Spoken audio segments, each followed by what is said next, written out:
नमस्कार दोस्तों, मैं रतन सिंह और आप सभी का ट्रिगर न्यूज में स्वागत है। नवाजुद्दीन सिद्दीकी बोले साउथ वाले आंखें चौंधिया देते हैं, ये सिनेमा मुझे समझ नहीं आता। वीडियो को शुरू करने से पहले अगर आपने हमारे चैनल को अभी तक सब्सक्राइब नहीं किया तो प्लीज उसे सब्सक्राइब कर लें और वीडियो को भी लाइक कर दें। नवाजुद्दीन सिद्दीकी ने मुंबई में गुर्बत और शोहरत दोनों दिन देखा है। वह दुनिया के इकलौते अभिनेता हैं जिनकी 8 फिल्में कान फिल्म फेस्टिवल तक पहुंची।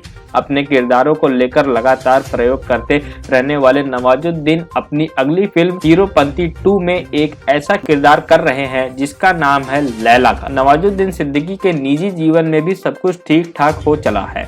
हाल ही में उन्होंने मुंबई में एक आलीशान बंगला भी बनवाया है। फिल्म हीरोपंती 2 में मैंने अपने अभिनय के साथ नया प्रयोग किया है। इस किरदार में एक लहर है जिसे आप सैन्य गुण कह रहे हैं। किरदार का नाम इसीलिए लैला है। मेरा मानना है कि एक अभिनेता को कभी प्रयोगों से नहीं घबराना चाहिए। अगर मैं अपने किरदारों के साथ प्रयोग नहीं करूंगा तो मैं रुक जाऊंगा और एक रचनात्मक व्यक्ति की नियति लगातार चलते रहना है।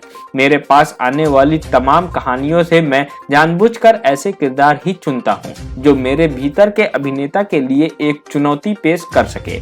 ऐसा नहीं है कि मैं जो भी किरदार करता हूं वैसे पहले किसी ने किया नहीं। सदाशिव अमरापुरकर भी ऐसा किरदार कर चुके हैं, लेकिन मैं यही कोशिश करता हूं कि मैं जब अभिनय करूं तो वह किरदार मेरी सोच जैसा हो। लोग अगर दक्षिण भारतीय फिल्म देख रहे हैं तो इसमें उन्हें कुछ न कुछ अच्छा ही लगता होगा। मुझसे पूछे तो मुझे इस तरह का दक्षिण भारतीय सिनेमा समझ नहीं आता। मैंने भी दक्षिण भारतीय फिल्म की है, लेकिन ये चकाचौंध वाला सिनेमा मेरा सिनेमा नहीं है।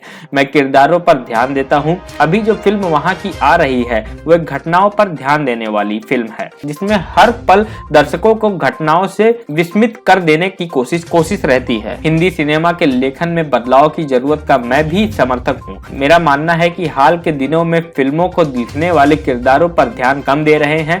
वे संवाद लिख रहे हैं, कहानी और पटकथा पर उनका ध्यान उतना नहीं है। लेखकों को किरदारों के अतीत, उनकी भाषा शैली, उनके हाव भाव और उनकी शख्सियत के कारकों पर ध्यान देना चाहिए। कोई किरदार कुछ कर रहा है तो क्यों कर रहा है, ये बहुत जरूरी है। जैसे शोले में गब्बर का पहनावा, उसके चलने का ढंग, उसके नशा करने का तरीका उसका अपना है। उसने ये सब क्यों अपनाया, उसके कारण है। मैं ये मानता हूँ कि किसी भी किरदार को करते समय हर कलाकार पूरी मेहनत करता ही है। किसी किरदार में ढल जाना ही अभिनय है, लेकिन कई बार ये कोशिशें नाकाम भी हो जाती हैं। हमसे जीवन में भी गलतियां होती हैं, अभिनय में भी हो जाती है, पर मेरे लिए ये गलतियां जीवन का सबक है। मैं उनको दोहराने से बचता हूँ। गलतियां इंसान को बेहतर बनाती है, बशर्ते कि ये दोहराई न जाए। अभिनय हम अपने आसपास के लोगों को देखकर सीखते हैं। मैं इसीलिए अपने जन्म स्थान बुढ़ाना को कभी नहीं भूलता। मेरी अभिनय यात्रा में मेरा गाँव के वहाँ के आसपास के लोगों का बहुत बड़ा योगदान है।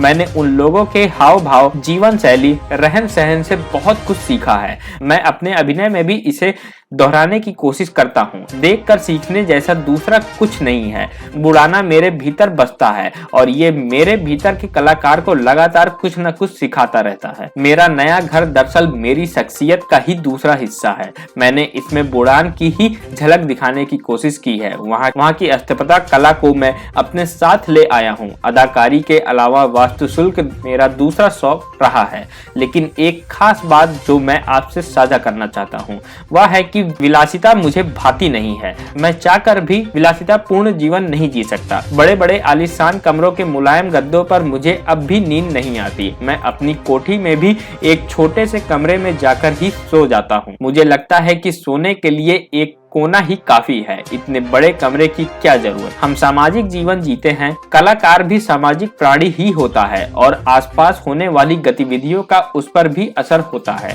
इस तरह एक कलाकार की शख्सियत का असर उसके बच्चों पर पड़ता है।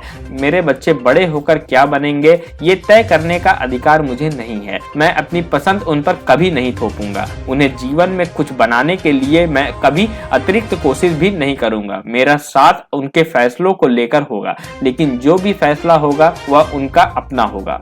आप सभी का इस पर क्या कहना है हमें कमेंट बॉक्स में जरूर बताएं। अगर आपने हमारे चैनल को अभी तक सब्सक्राइब नहीं किया तो प्लीज उसे सब्सक्राइब कर लें और वीडियो को भी लाइक कर दें।